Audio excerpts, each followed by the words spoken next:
Então hoje a série Roda de Conversa recebe Lene Prata, ela que é filha de Zé do Ouro Branco e de Maria da Prata, para a gente conversar. Estamos aqui no sítio Belém, em frente à casa de seu Zé do Ouro, para uma roda de conversa.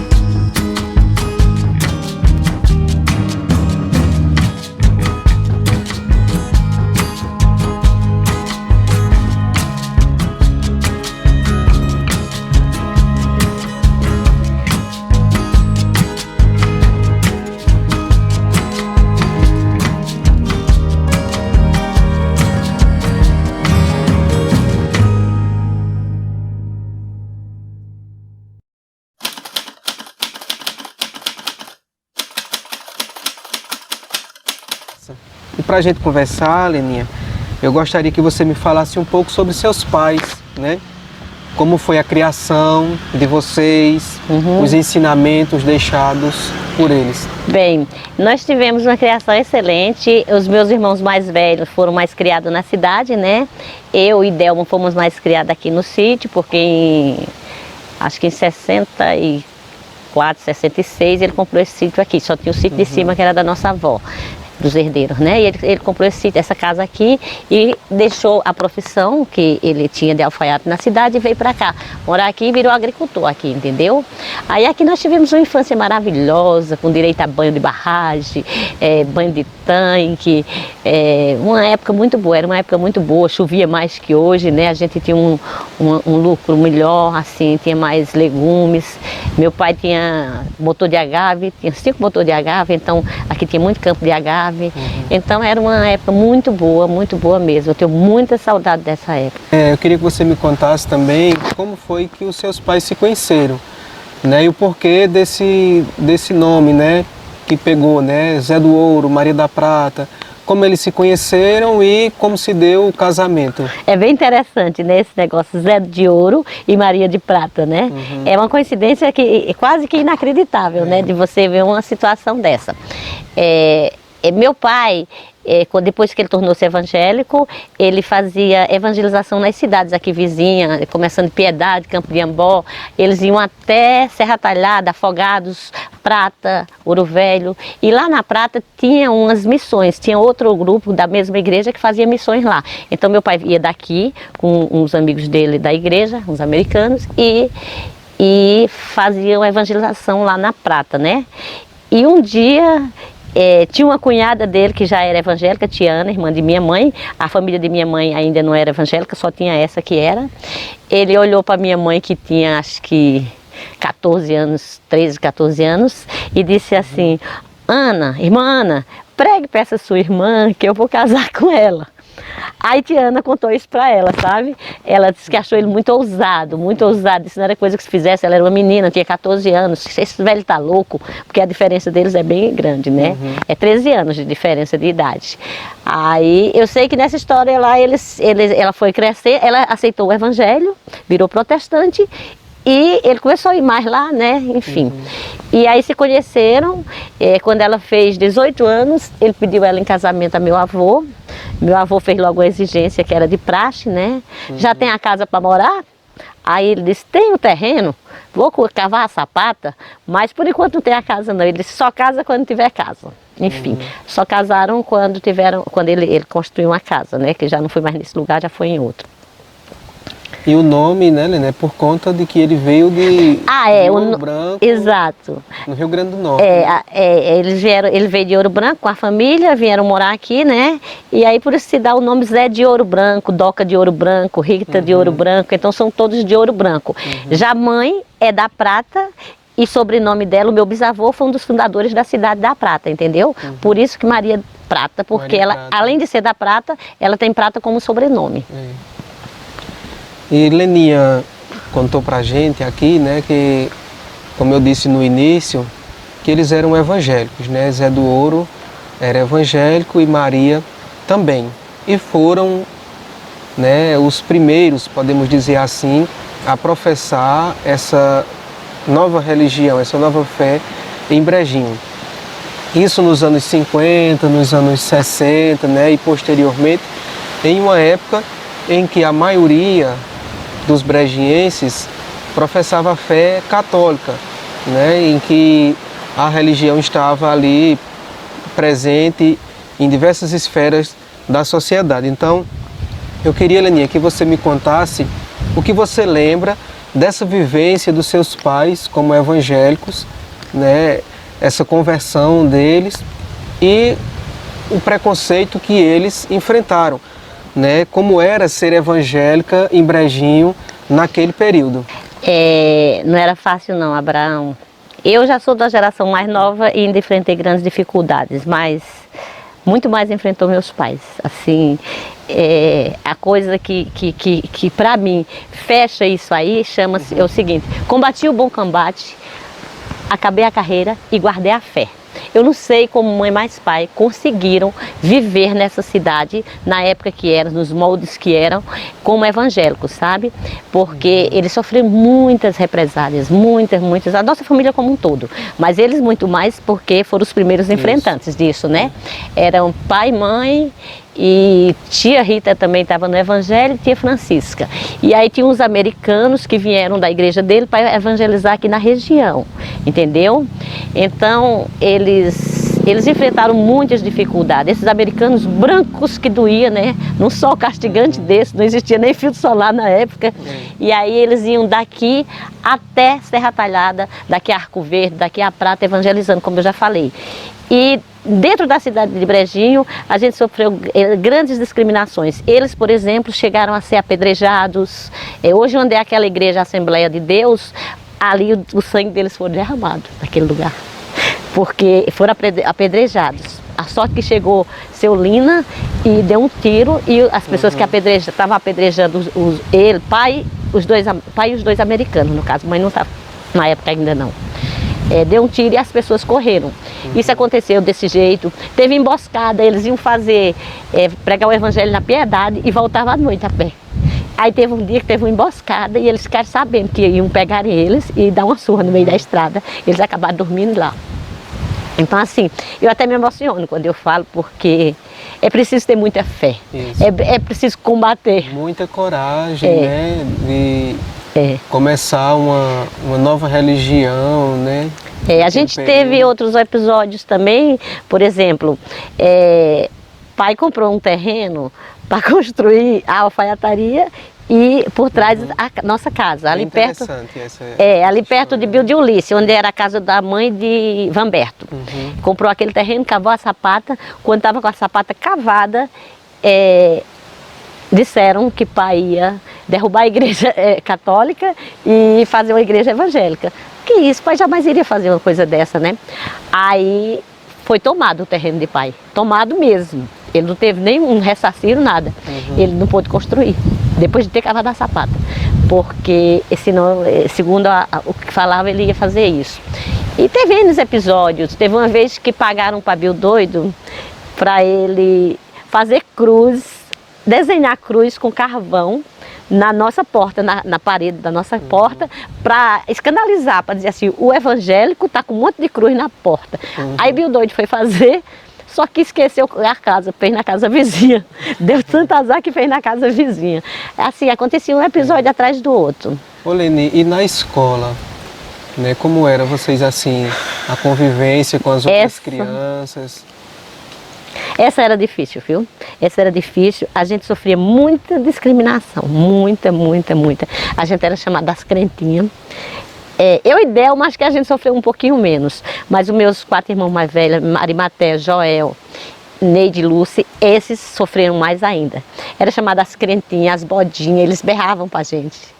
Berrava, sério. Jogava pedra dentro lá de casa, jogava milho pra gente comer, porque a gente era os bodes. Os evangélicos eram tidos como bode, entendeu? E aí, os meus irmãos mais velhos, Joel e Materra, esses sim, esses sofreram muito. Esses eu acho que chegaram a um ponto, eu lembro mãe contando, que tinha um dia que ele chegava em casa chorando. da escola, entendeu? Ainda bem que Deus deixou pelo menos serem alfabetizados, né? Porque não é fácil não, hoje seria bullying, né? E assim, eu conto toda essa história porque aconteceu, mas eu não tenho mágoa disso não, porque eu até entendo que era... Isso. A gente entende que era o contexto, isso, né, da época, isso era o certo, né? Era isso. Do período, né? Isso. Hoje a gente já tem uma abertura para tudo, hoje eu fico muito contente, a gente, se não me engano, eu não tenho certeza, tenho até medo de falar esse número, mas parece que a gente tem 9 ou 11 igrejas evangélicas hoje em Brejinho. Em Brejinho, são bastante, né? Imagina que a gente não tinha nenhuma, os cultos eram feitos lá em casa, na sala da nossa casa, era. E enquanto eles aconteciam, as pedras comiam em cima da telha, eles jogavam pedra em cima da telha. Então eu hoje fico muito feliz de ter tudo isso. Hoje a gente trabalha aqui, tem na Piedade, enfim. Como eu disse no início, um dos objetivos da roda de conversa é justamente esse, de resgatar toda a história de Brejinho, de valorizar esses personagens. Então, com certeza, muitos brejienses lembram, né, da figura de seu Zé do Ouro, né, sempre todo ali com sua roupa social, né, com sua postura, né, e que foi um pioneiro, né, nessa questão do protestantismo em Brejinho, e que enfrentou muitas dificuldades, muito preconceito, como o Lênin conta, né, pelas circunstâncias da época, mas que a gente precisa fazer esse registro, deixar isso documentado, desse pioneirismo, desse personagem Zé do Ouro e Maria da Prata. Tem uma parte da história de Zé do Ouro que eu acho bem interessante, que gosto muito, é que ele era alfaiate, né? Então eu queria, Leninha, que você me contasse, né, um pouco desse trabalho dele, como era, onde era, como isso acontecia. Bem, ele fez o curso de alfaiataria lá perto de Santa Terezinha e veio trabalhar em Brejinho. Já morava em Brejinho, né? E veio trabalhar em Brejinho. Aí ele tinha alfaiataria ali onde era Neguinho de Everso, onde é Neguinho de Everso hoje. Como eu já disse, ele iria comprar, ele comprou um terreno para construir ali próximo, mas não deu certo. E aí a alfaiataria era ali. Era uma alfaiataria grande, porque tinha 7 funcionários. Eu acho que, quer dizer, 7 mais mãe e tia Rita, 9. Para os padrões da época era bem grande, né? Ele fazia só paletó. E dizem que eram extremamente bem feitos, inclusive ele costurava para Alfredo Siqueira, entendeu? Eles viravam as noites trabalhando nessa alfaiataria, nessa época de festa, mais ainda, e ele era muito bem sucedido como alfaiate, né? Mas aí depois acho que em 60 e qualquer coisa, às 3 por aí, ele acabou largando a alfaiataria porque trabalhava muito à noite e era muito cansativo. E as máquinas não tinha nada eletrônico que nem hoje. Ele dizia que era muito pesado, tudo era muito pesado. O tecido era pesado, o corte era pesado, a tesoura era desse tamanho, porque o tecido era mais pesado que hoje. Hoje a gente tem mais leveza nos tecidos. Nesse período não havia energia elétrica? E não havia energia elétrica, eles trabalhavam à base de lampião, entendeu? Então era bem complicado. Aí ele achou por bem acabar com a alfaiataria e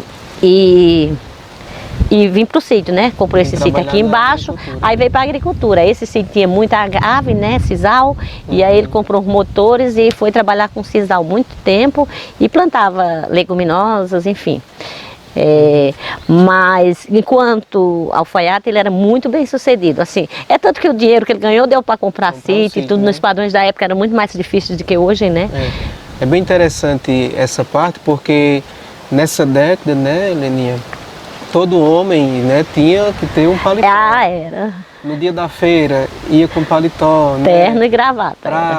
Para missa, para o culto, qualquer atividade que tivesse tinha que estar ali de terno, né? E depois, né, com o período do tempo, é uma das profissões que foi se perdendo um pouco, né? Hoje com as indústrias, né, de roupa e tal, acabou muito. E ele vai entrar em outro ramo, que é a questão do motor de agave, que foi, né, uma economia muito forte aqui em Brejinho, e ele também vai investir nessa área, né? Essa sala dessa casa, eu lembro que ficava cheia, até o teto, a sala e o quarto dessa casa, ficava cheia de fibra de sisal, até o teto.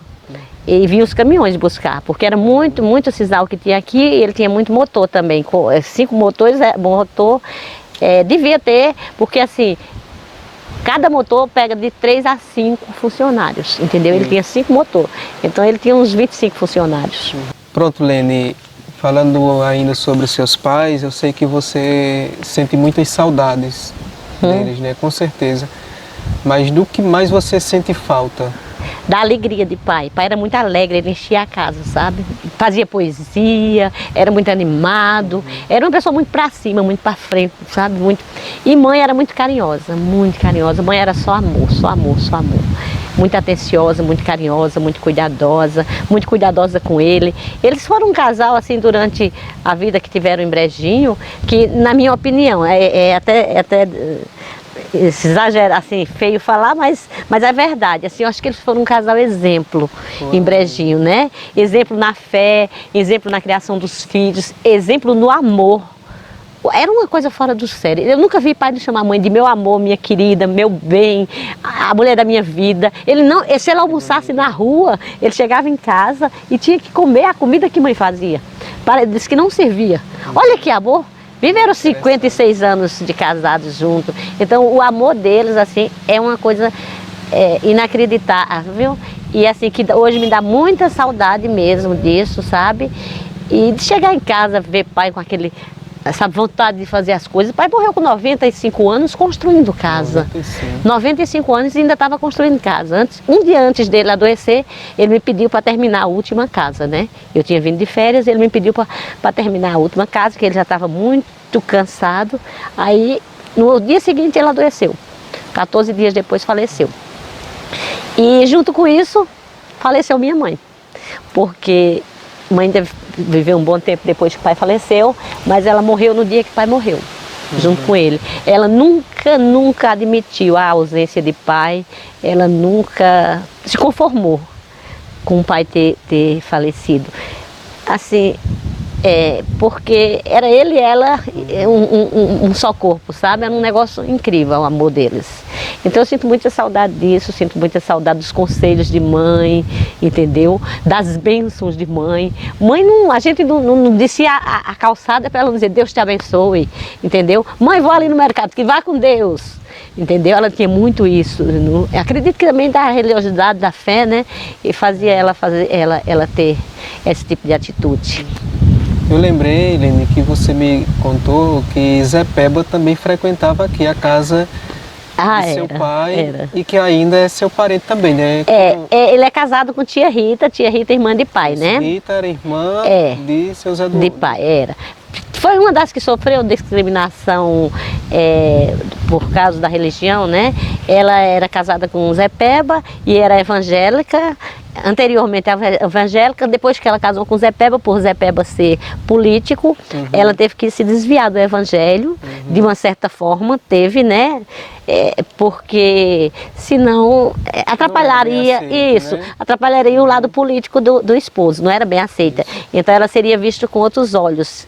E como aí esposa do prefeito. Muito aqui. Eles vinham muito aqui, as convenções políticas nas épocas aconteciam muitas das vezes aqui no sítio. Matava-se um bode, fazia-se uma buchada e vinham comer e fazer as convenções políticas aqui. Vi muito isso acontecer, às vezes de manhã num domingo, ou no final da tarde, ou de manhã eles vinham, passavam o dia, iam para a barragem. A gente tinha uma barragem muito grande aqui no final do terreno, e eles vinham, passavam o dia, alguns iam para a barragem, outros ficavam aqui, e da parte da tarde almoçavam e fazia a convenção política. Inclusive pai chegou a ser candidato a vereador. E eu acho que em 1900 e... Mais ou menos na década de 50, isso, né? No final da década de 50. Eu acho que foi junto com Zé Peba. Então entendeu? Já início dos anos 60. 60, né? Aí ele foi candidato a vereador, perdeu por 2 votos, porque tinha amigos dele que chegavam e diziam para ele, seu Zé, eu queria até votar no senhor, mas me falaram que o senhor vai derrubar a igreja católica. Aí, pai, que é isso? Não, mas diz que o senhor é evangélico e o evangélico quer derrubar a igreja católica, então eu não vou votar. Ele perdeu por 2 votos, apenas 2 votos.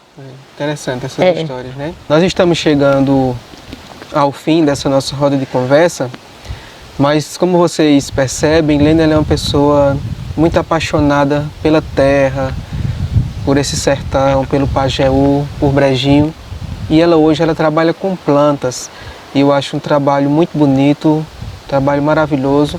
E eu queria que você me contasse como é agora essa sua rotina, esse seu trabalho com as plantas, essa questão ambiental que você desenvolve. É uma coisa que eu gosto muito de fazer. Eu sou enfermeira de profissão, trabalhei algum tempo em Brasília como enfermeira, nada contra também não, mas as plantas me dão muito mais prazer. Só fazer uma parte aqui também, trabalhou no hospital com o Dr. Antônio? Eu fui a primeira funcionária do hospital dessa cidade. Quando eu fui trabalhar no hospital de Brejinho, só tinha material de construção. O Dr. Antônio me convidou a ir trabalhar, eu trabalhava com o seu João, na sexta-feira eu ficava na casa dele fazendo aquelas autorizações, e o Dr. Antônio me chamou para ir trabalhar no hospital. E eu cheguei lá no hospital, só tinha eu e o material de construção. Aí eu contratei as pessoas para trabalharem e depois a gente, para limpeza, né? E depois alguns dessas da limpeza a gente até aproveitou para trabalhar no hospital, na limpeza também, enfim. E fiquei lá algum tempo, enquanto o Dr. Antônio estava vivo, eu fiquei lá no hospital. O engraçado era que eu tinha 18 anos e eu tinha funcionários de 60, entendeu? Todos eram mais jovens que eu, acho que tinha eu e Sidô, as duas mais jovens de lá, do hospital. E eu nunca tive problema, sempre me respeitaram, entendeu? Consegui desenvolver um trabalho na minha época e na minha opinião bom dentro do hospital daqui. Tenho uma maior paixão ainda para o hospital. Né, na área da saúde e agora é com plantas, né? Isso. O hospital foi minha primeira casa. Eu falo que ele foi a primeira casa que eu montei, o hospital daqui, né? Porque eu comprei do pilão à maca, entendeu? E eu tinha 18 anos.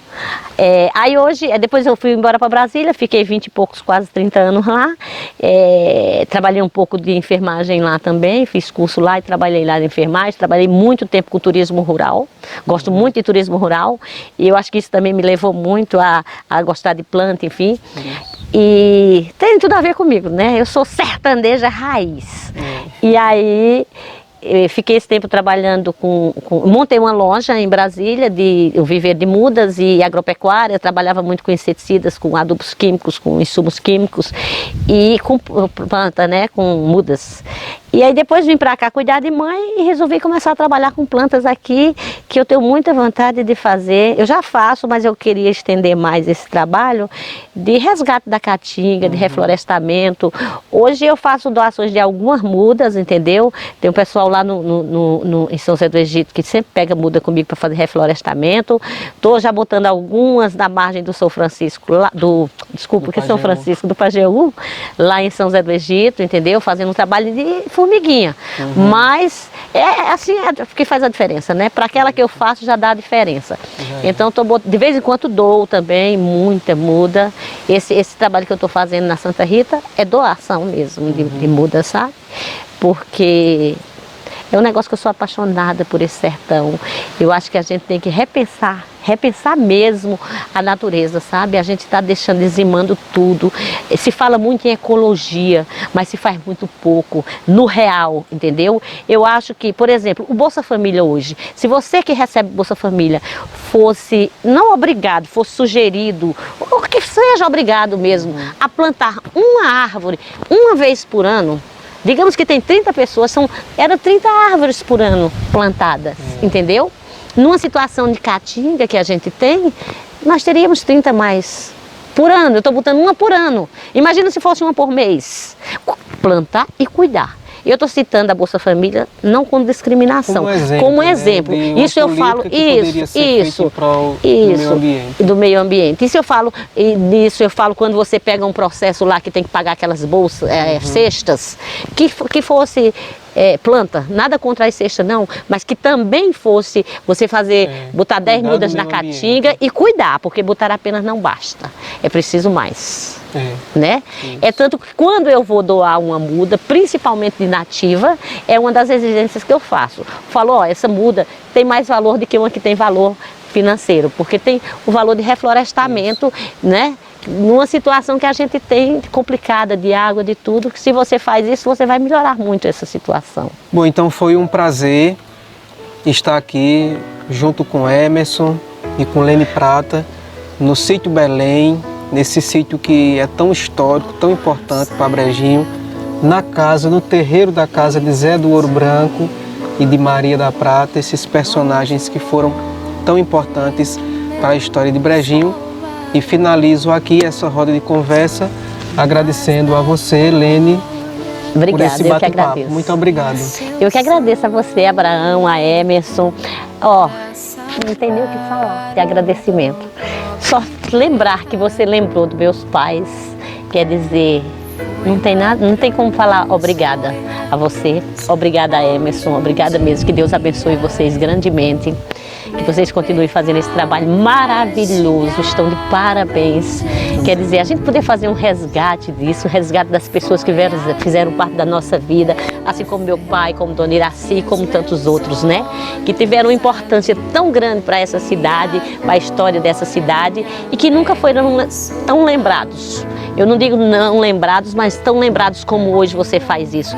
Parabéns, graças a você, graças a Deus primeiro e graças a você que isso hoje está acontecendo. Espero que você tenha todo o apoio do mundo. Eu sei que é um trabalho difícil de fazer, mas espero que você tenha todo o apoio financeiro, psicológico, enfim.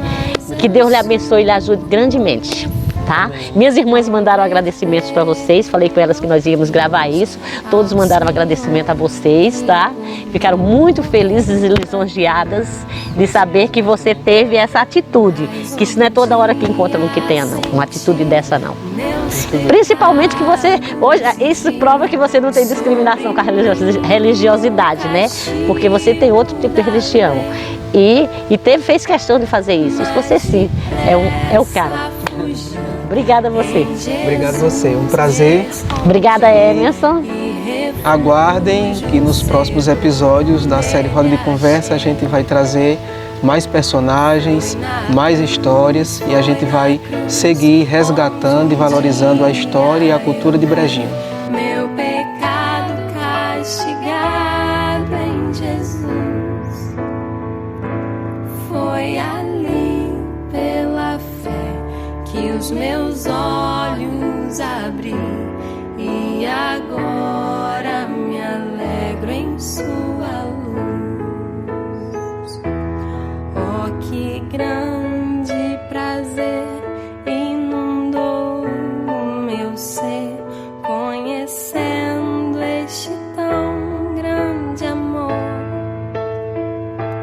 que levou meu Jesus a sofrer